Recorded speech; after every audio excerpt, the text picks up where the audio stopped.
Hello, and welcome to City at a Glance. I'm Kelly DiMartino. Thanks for joining us.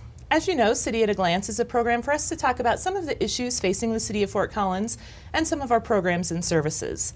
As always, we're pleased to have joining us City Manager Darren Atterbury. Darren, thanks for being here. Thanks, Kelly.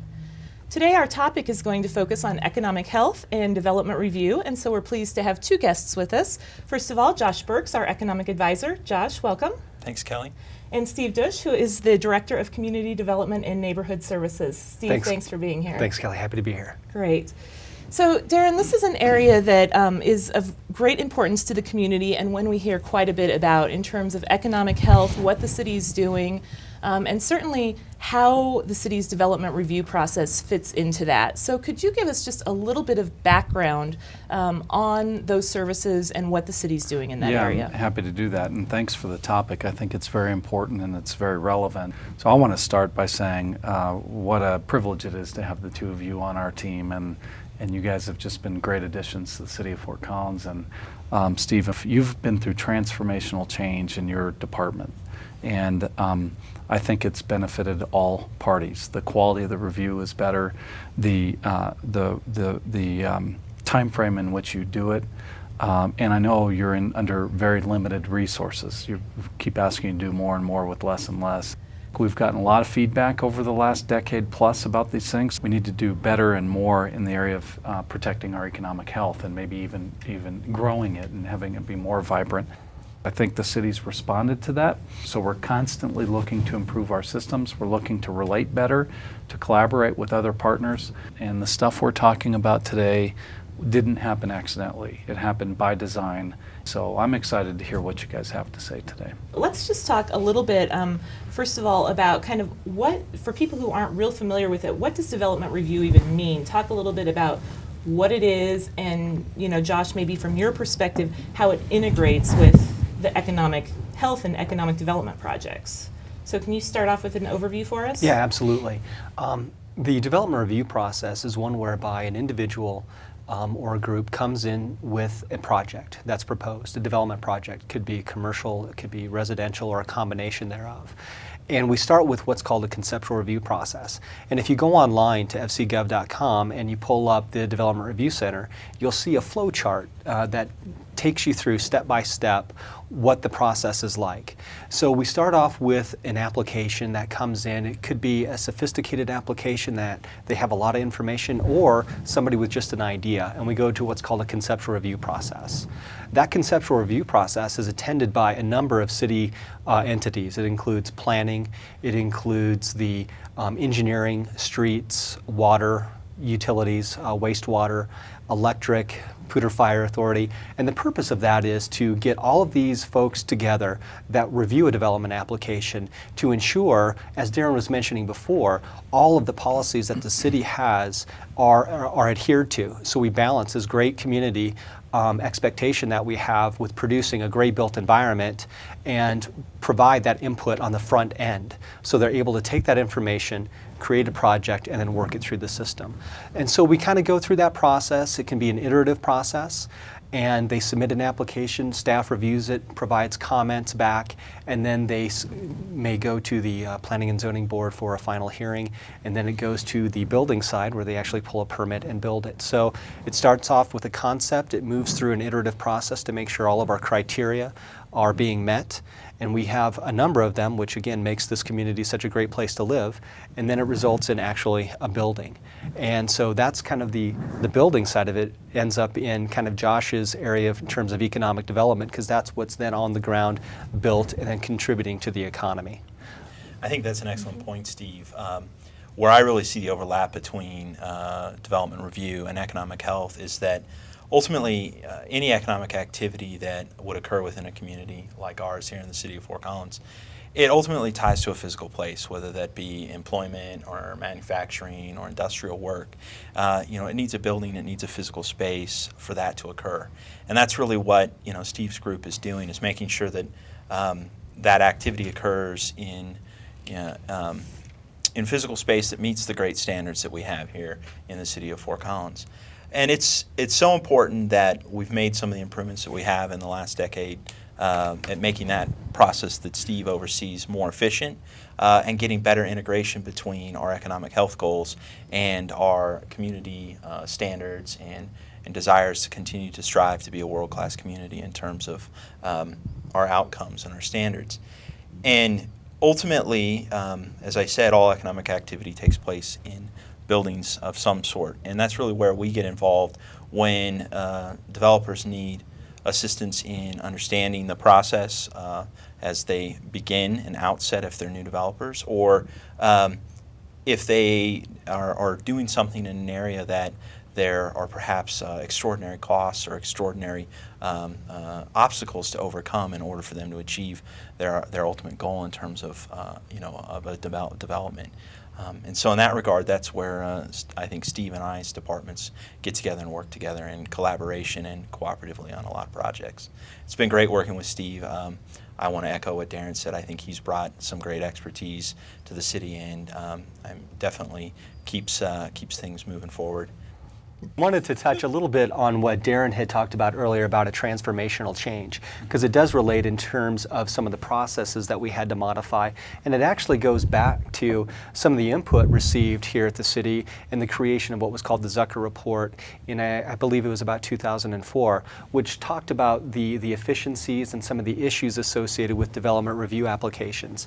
And we've been building upon that Zucker Report from its institution, where it created the Development Review Center, which is a one-stop shop where you can come in the front door, do the conceptual review, like I talked about earlier, and walk you through the process. Everybody's in the same shop. We get comments together, and then it can result in a building permit process.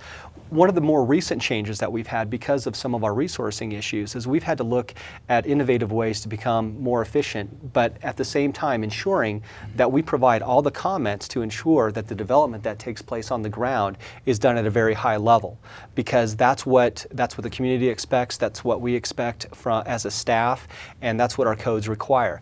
So I'll give you an example. In the past, our conceptual review process, which is the very first walk through the door, sort of look at what a development looks like, we thought we were doing a really good job by providing an individual with a conceptual review meeting 3 to 4 days after they submitted an application. They would come in with an application, let's say on a Thursday, we'd give them a meeting on a Monday. But what in fact happened is that we weren't providing a review at that time to make sure that all of the reviewing agencies understood that their comments could impact somebody else's. So what we've done is we've revised that process to require an application to come in a little bit earlier. And then all of the reviewing agencies get to take a look at that plan, review it, make comments, identify areas that need to be reconciled or conflict with each other, and even if we're not able to fix them at that meeting, we're at least able to identify them and give them written comments when they walk out the door. It's a much more efficient process. It results in making sure that our comments are in line with each other, and that again we're able to forward the policies and the goals of not only city plan but then the land use code as well. And I guess less frustrating if you're someone submitting an application and you have this, left hand, right hand, maybe not always on the same page, it feels like, and now with this adjustment it sounds like that's been fixed. Absolutely, not only for the customer but for our internal customers as well.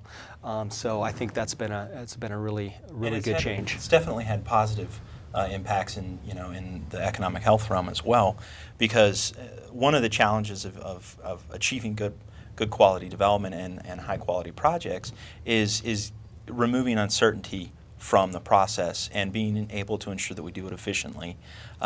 In the business of constructing a building, where you get your cash flows after the building's up, and so the longer it takes for you to put that particular building up, the more risk that a particular developer takes. And so being efficient and also being proactive, which is really what Steve is describing, by being able to bring the big issues or the big rocks, if you will, to the forefront of the process very, very early on, even before major expenditures by a developer have occurred in terms of engineering, is essential, I think, to making sure that we hit our high-level standards, but also making sure that we're doing it in a way that the developer understands what's expected of them and can plan accordingly.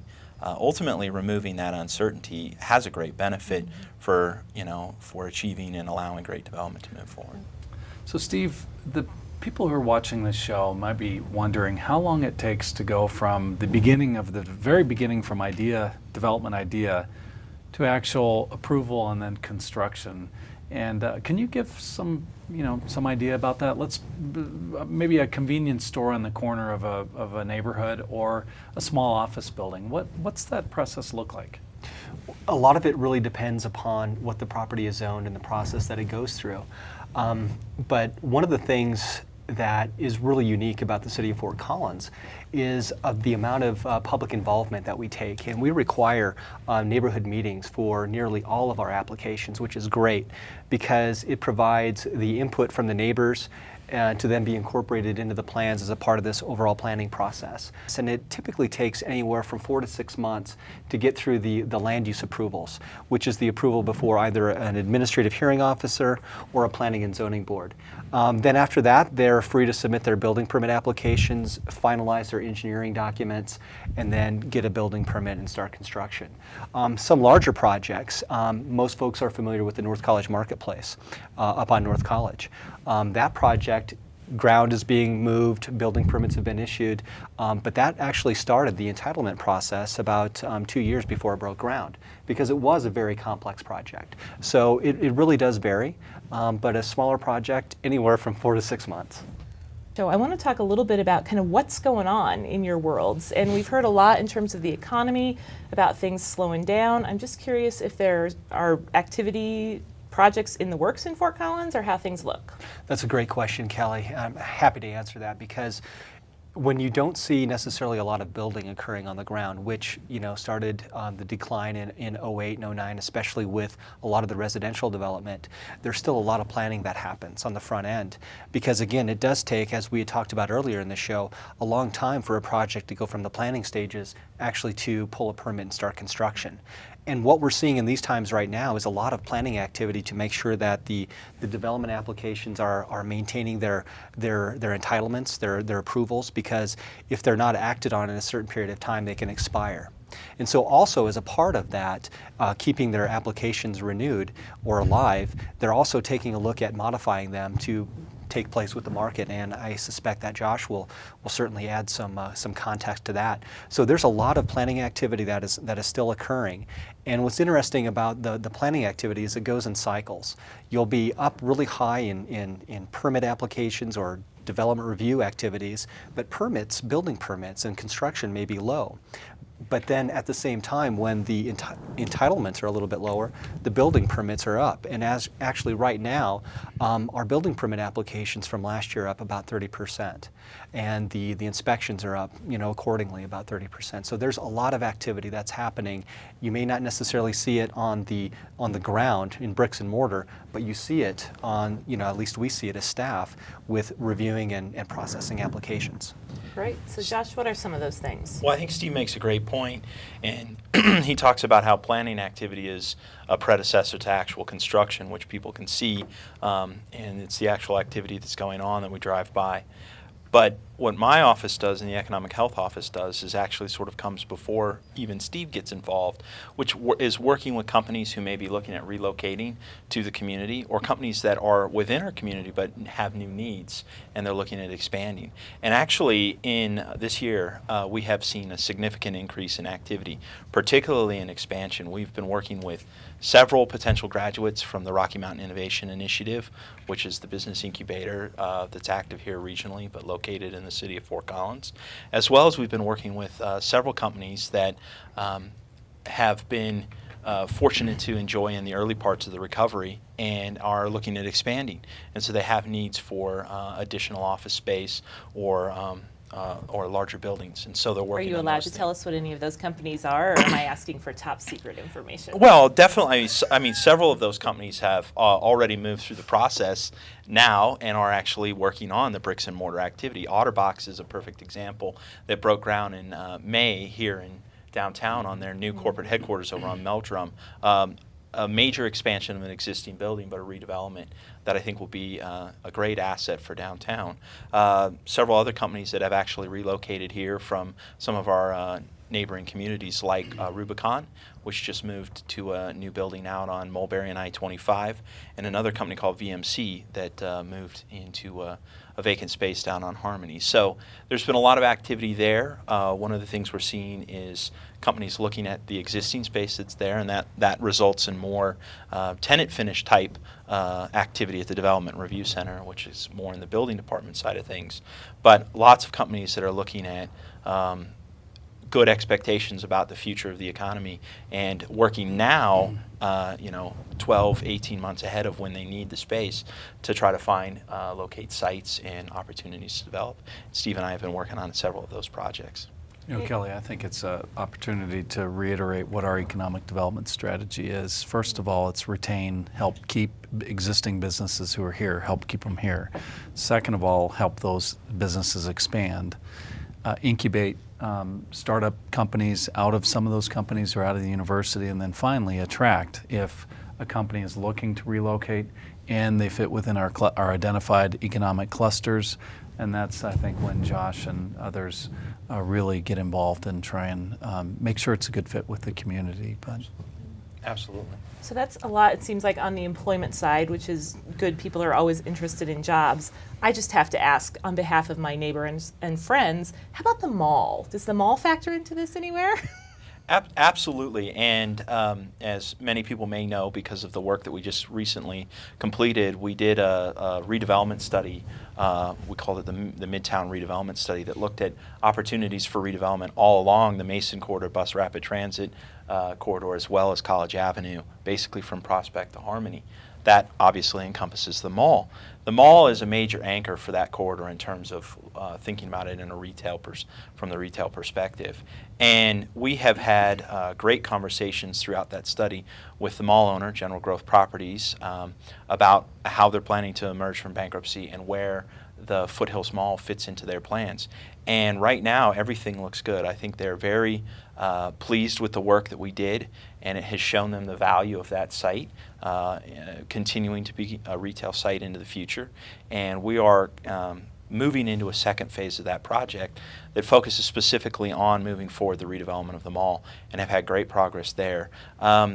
I would hope that we begin to see some little steps forward, maybe even later this year and into next year, doing some things in preparation for a major redevelopment at the site, which I think will be great for that corridor and breathe some new life into the retail.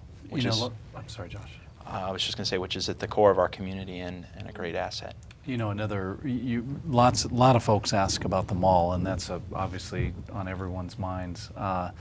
We have such a great partnership with businesses along the corridor. There is just a renewed sense of energy on the part of business people along that corridor who are looking at, we've had lots of conversations for many years with General Growth Property, and I think with Josh's work and others, we've really made a lot of progress.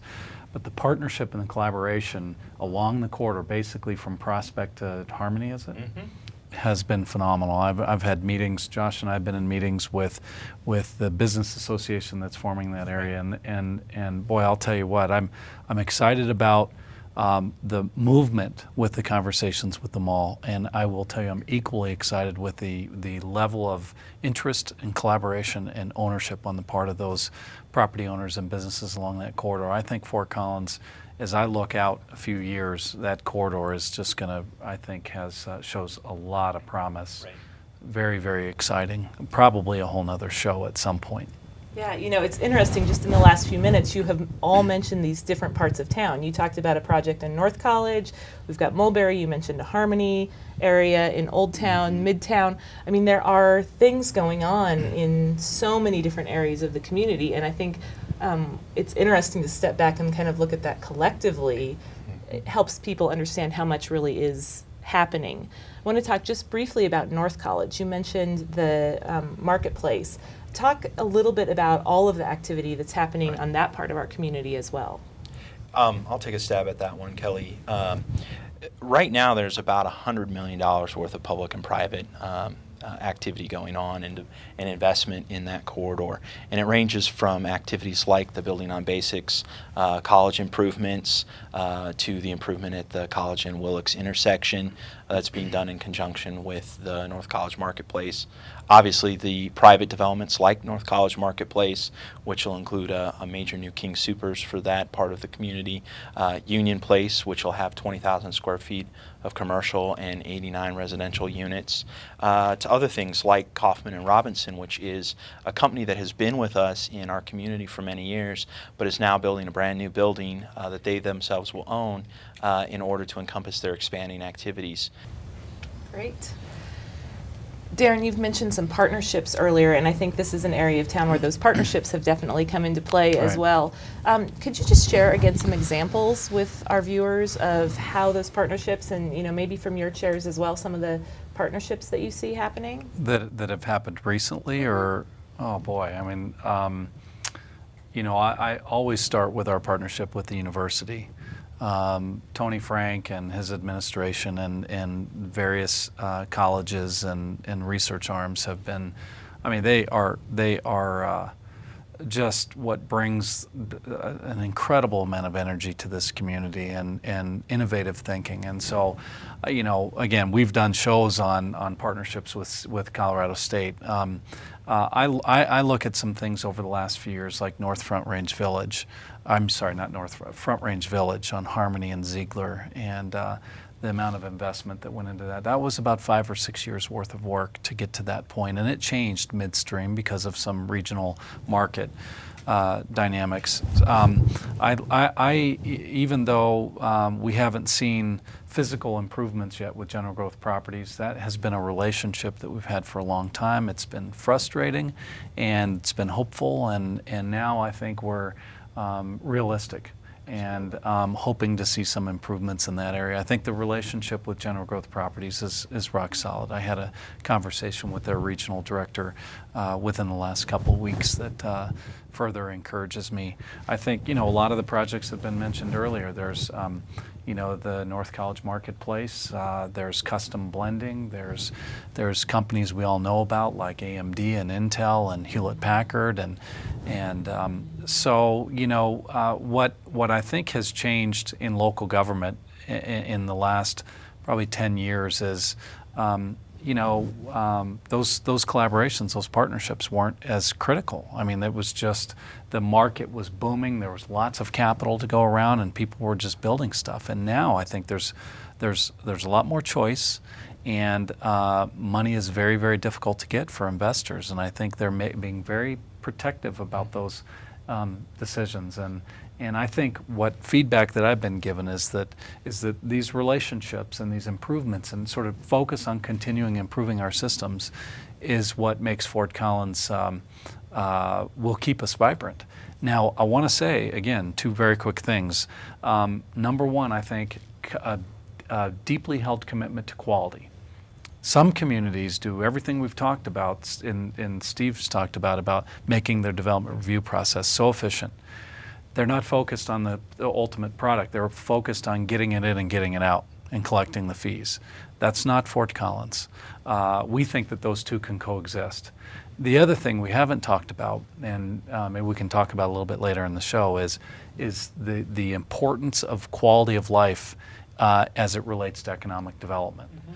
So we are actually out of time, believe it or not, but what I think maybe we can just touch on that in our closing comments, if that's okay. Steve, any final comments? Well, I think what Darren was saying about the quality can't be underestimated. I mean, and we take that extremely seriously. And we want to make sure, because those of us that live here in this community want to make it as good and better, for those of us and for our kids. So I think that leaving it better than when we had found it is just kind of a mantra that we like to use when we're reviewing things. All right, great. Thanks for being here today. Thank you. Josh, final Yeah, thoughts? I just want to echo again something that Darren was saying as well, and that is part of making a great business case for either companies that are here or companies that are looking at coming to our community is our workforce. And what draws our workforce and keeps our workforce here is ultimately that quality of life. It's having the high quality parks, it's having the amenities, it's being proximate to the mountains that creates an environment that people want to be in. And we can't underscore that enough. And so we have to get that right while also doing all the other things that are necessary in order to achieve a vital economy. Great. Thanks for being here. Thank Darren, you. final thoughts? Well said. For me, I think, yeah, quality matters a lot, whether it's high quality water, whether it's reliable electricity, parks, trails. The mayor and I visit businesses weekly and just go out and just build relationships. And we hear time and time again to their employees things like good trails, good parks, good roads, transportation systems, quality schools matter. They matter a lot. And it takes a lot of resources to provide that high quality. And so that's something that, again, we didn't talk a lot about here today, but I think it's a huge part of our, fundamental part of our economic strategy. So appreciate you guys being here and doing the work that you're doing. Thanks, Terry. Thanks. Thank you. Thanks to both of you. Thanks to those of you for joining us. For more information about what's going on, go to fcgov.com/business and subscribe to the city's economic newsletter. Thanks for joining us. That concludes this edition of City at a Glance.